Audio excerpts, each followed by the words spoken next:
President Trump and I met today as leaders of two sovereign independent nations. And I want to thank the President and the members of his cabinet that attended for welcoming me and my colleagues to the White House and for our very constructive discussions. I conveyed to the President today what our countries have long proven to be true, that Canada and the United States are stronger when we work together. We can get a better deal for our workers. We can create more opportunities for our businesses. We can build stronger economies across North America when we work together. And really today marked the end of the beginning of a process of the United States and Canada redefining that relationship of working together. The question is how we will cooperate in the future, how we can build an economic and security relationship built on mutual respect, built on common interests, and that delivers transformational benefits to our economies. We had what I would describe as wide-ranging and, as I said a moment ago, very constructive discussions. We agreed to have further conversations in the coming weeks, and we are looking forward to meeting in person at the G7 summit in Kananaskis in Alberta. Now, while that's going on, in Canada, we will focus on what we can control. Alors, demain, je réunirai avec les premiers ministres pour un appel afin de faire le point sur les conversations que nous avons eues ici aujourd'hui et de discuter du travail qui nous attend.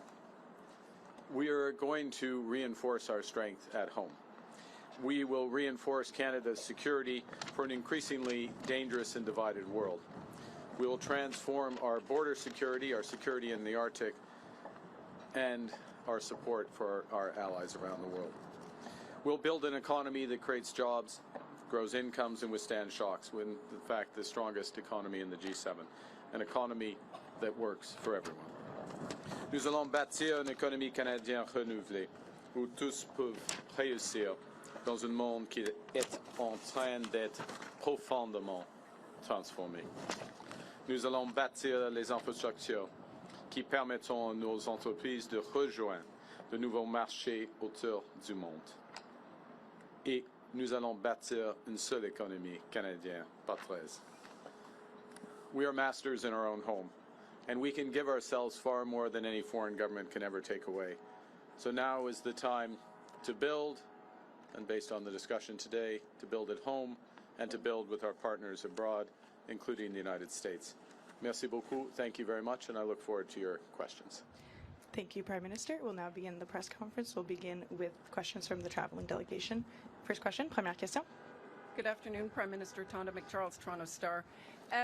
I was watching your face through the meeting in the Oval Office, and I wondered what was going through your mind when the President talked about erasing the artificial border and how he criticized your predecessor and Madam Freeland. Thank you for your question. I'm glad that you couldn't tell what was going through my mind as that was going through. Look, with respect to the first point, the President has made known his wish about that issue for some time. I've been careful always to distinguish between wish and reality. I was clear there in the Oval Office, as I've been clear throughout on behalf of Canadians, that this is never going to happen. Canada is not for sale. It never will be for sale. Some things, as I said in the room, some things are never for sale, and he agreed with that. So I distinguish between the two, and then with respect to the importance of reestablishing a constructive relationship for negotiations of a partnership, of an economic and security partnership, which is what we were here for. I look forward, not back, and I think we established a good basis today. What gives you specifically any indication that the President is willing to renegotiate a new trade deal with you and drop tariffs? apart from the fact that he said that he would, is willing to have that negotiation. I think that's the main thing. That doesn't presuppose the outcome of the negotiation. As I've emphasized, it's a complex negotiation. There'll be zigs and zags, difficult aspects to it. But the prospect is there. We discussed it in more detail. And as I said a moment ago, we'll be following up both between officials, but also he and I in the coming weeks. Thank you. Bon, Sorry. Thank you. Thank you. bonjour, M. Carney. Bonjour, madame. Avec quoi ressortez-vous concrètement de cette rencontre avec M. Trump? Ouais, nous avons eu une discussion à travers des sujets géopolitiques et des sujets et des enjeux qui impliquent les relations commerciales du Canada et des États-Unis. Nous avons une trajet concrète. Nous avons eu un échange des perspectives en ce qui concerne les tarifs, les objectifs stratégiques des États-Unis, les objectifs stratégiques du Canada. Et il y a plusieurs enjeux sur lesquels on peut avancer les discussions. Alors, il y a un plan qui existe et une volonté qui existe entre les deux pays d'avancer les discussions. Mais il n'y a pas de décision sur n'importe quel tarif aujourd'hui. Quand il a été question, quand on a posé la question à M. Trump sur les tarifs, s'il avait l'intention, si vous pouviez faire quelque chose pour les lever, pour les supprimer, il a dit non. Comment est-ce que vous l'interprétez? Ce n'était pas une surprise pour moi. Pas du tout. Non, pas du tout, parce qu'il c'est une situation très complexe. Hein. Il y a plusieurs tarifs, il y a des liens entre les initiatives américaines, il y a un monde qui est plus dangereux, divisé, et il y a des liens entre nos relations sécuritaires et nos relations économiques. Alors, il n'y a pas une initiative canadienne qui peut changer cette situation. C'est la raison pour laquelle il faut avoir des discussions globales. Ce que je voulais dire, c'est qu'il faut s'attendre encore à ce que plusieurs mois, dans les prochains mois, ça reste. Là. On verra. Non, on verra. On verra combien de temps ça va prendre. Prochaine question. C'est pas nécessairement comme ça. Hi, Prime Minister. Joanna Smith from The Logic. At one point during the meeting in the Oval Office, the President, when talking about the tariffs and talking about a deal, also made very clear that when it comes to autos, his goal is to have car makers make them in the U.S. and for the tariffs to not make any economical sense to be made in Canada anymore. Do you anticipate lifting tariffs on autos at any point? And what did you tell him in the room about that topic? Well, we had discussion about all the major issues in the room, so to speak, in the lunch afterwards, including autos, and specifically, without going into the full details, the strategic position of the North American auto industry, or more specifically, the Canadian-U.S. auto industry, versus foreign competition, including from Asia, and how that could be enhanced. I and the Canadian government, and I would say the Canadian auto industry, I would actually say the auto industry as a whole, is of the view that Canadian auto workers, Canadian auto companies, Canadian parts companies, Canadian steel, Canadian aluminum, all play an important role in enhancing the competitiveness of American auto companies. So we will continue to press that case and look for an arrangement that takes full advantage of it for the benefit of the United States, but of course, from our perspective, very much for the benefit of Canada. And what did he ask you about China in your closed-door meetings, and what did you tell him? That's why they're closed door. Well, yeah. Next question. We had a wide-ranging discussion. Next question, prochaine question. Yeah. Bonjour, M. Carney. Michel Bonjour. Sabat, la presse canadienne. Je vais essayer de faire du chemin sur la question de ma collègue Mélanie un peu plus tôt. Est-ce que vous repartez avec quoi que ce soit de tangible au niveau du commerce, des droits de douane? Et comme j'ai dit il y a quelques jours, je n'attendais pas qu'il y aura des fumées blancs ici. OK? Parce que ce sont des négociations, comme je viens de dire. très complexe, il y a beaucoup d'aspects, mais on a fait de progrès. On a fait de progrès. Nous avons eu des échanges très compréhensifs, très tangibles, et il y aura des réunions entre les ministres et les fonctionnaires, et puis entre lui et moi, Monsieur le Président, et moi, sur l'appel, et en Alberta au mi-juin. Alors, on a fait de progrès, mais toujours dans les négociations commerciales, n'importe quelle négociation commerciale, il y a un processus et le fin, et pas nécessairement de progrès qui est apparent pendant les négociations. Ça, c'est la vie des négociations. Okay? Parlant de In English, I mean, to summarize, look, in a negotiation, you don't get like little elements of it. You get an end to a negotiation. We're having a very complex negotiation about a wide range of issues.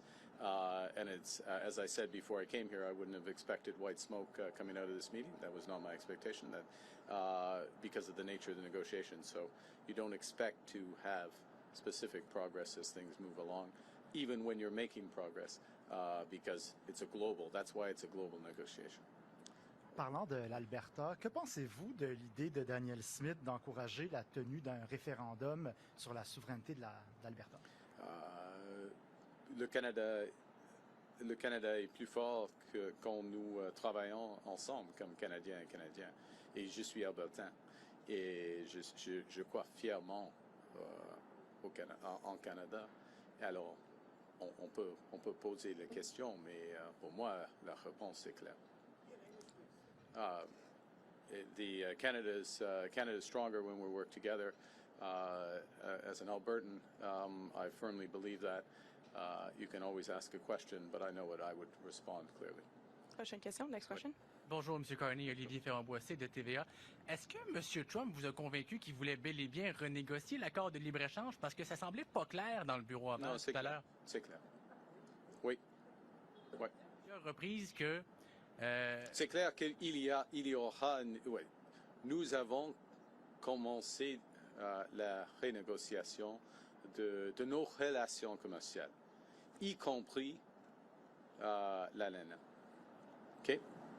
Vous aviez dit à plusieurs reprises que, selon vous, M. Trump voulait nous briser pour nous posséder. Est-ce que c'est encore votre lecture de ses intentions après votre rencontre d'aujourd'hui? Je crois nous sommes forts. Et le Canada devient de plus en plus fort, jour après jour, semaine après semaine, avec le nouveau gouvernement. Alors, il va être déçu de cette idée. Prochaine question. Next question. Good afternoon, Prime Minister. JP Tasker, CBC News. How are you? Hi. I'm well, thank you, JP. Good. How are you? I'm good. Good.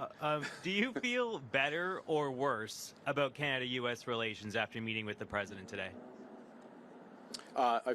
Look, it was a very constructive meeting. I feel better about the relations in the sense of, in many respects, one, the posture, if I can put it that way, or the positioning the President took towards us. Secondly, the breadth of discussion and how concrete the discussions were.